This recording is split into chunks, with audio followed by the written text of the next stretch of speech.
دەرهێنانی ئاوی ژێرزەوی بە شێوەیەکی نازانستی لە کوردستان و نەبوونی یاسایەک بۆ سزادانی سەرپێچیکاران ئاوی ژێرزەوی بە ڕێژەیەکی بەرچاو کەم کردوتەوە. بەپێی ئامارێک لە ماوەی 20 ساڵی ڕابردوو ئاستی ئاوی ژێرزەوی 100 مەتر دابەزیوە.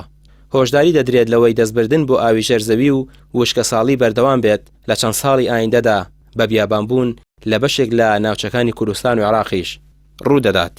لە ئیستادا مەسەن مستەوای ئاوەکان بە سەدەها مەتر چۆتە ژێرەوە، ینی جاران لە 200 مەتر و ئەوانەیە ئاوی ژێرزەویمان دەستکەوتایە، ئێستا گەشتۆتە 750 مەتر، ینی هەڵکەنی ئەنجاگەیتە ئاو. ئەویش دەلالەت لەوە کە ئەمە هەمووی وەکو خەزانی ئاو وایە کەم خەزانە کە کۆبۆتەوە ئاوی ئیستانیە هزاران ساڵ لەمە پێشە کە دەری ئەهێنین چوونە ناوی نییە ڕیچارجمانە، ئەبێتە هۆی ئەوەی کە کەمی وەکو ستۆرجمان نامێنێ، ئەبێتە هۆی ئەوەی کە ئەو ئاوی لە ژێر زەویشە سەرفەکرێکە ڕاستی کێشەی وشکە ساڵی و تەسەحور و هەمووی زیاکات. بەپێی زانستی جیۆلۆجی دەبێت نێوانی هەر بیرێک 500 مەتر بێت، بەڵام لە هەرێمی کوردستان زۆر شوێن هەیە لە نێوان 500 مەتردا نزیکەی 20 بیر زیاتر هەیە. بەپێی ئامارێکی وەزارەتی کشتوکاڵ نزیکەی 27,000 بیری فەرمی و ڕێگە پێدرا و زیاتر لە 27,000 بیری نافەرمی کە بە نایاسایی لێدراوە هەیە.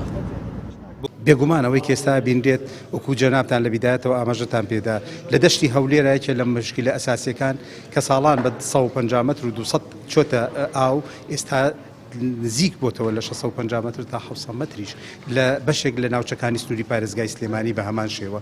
بۆیە دابەزینی ئاستی ئاو بە شێوەیەکی بەرچاو ئەبینرێت بە حکمی دوو سەبەب: سەبەبی وشکە ساڵی، کەمبوونەوەی پۆند و حەوزە ئاویەکانی سەرزەوی، چکە دائیمەن باراناوە و حەوزی ئاوی سەرزەوی و بەفر کە ئاو زیادەکات دەبێتە هۆی تەغزیەکردنی ئاوی ژێرزەوی. لە 2 ساڵی ڕابردوو وشکە ساڵی بۆتە ئەوەی کە لە زۆرێک لە ناوچەکان دابارین نەبووە.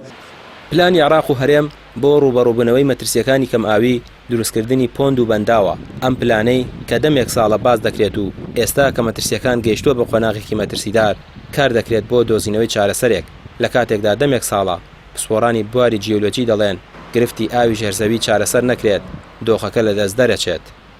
ڕامیا عوسمان، کەناڵی پەیام، سلێمانی.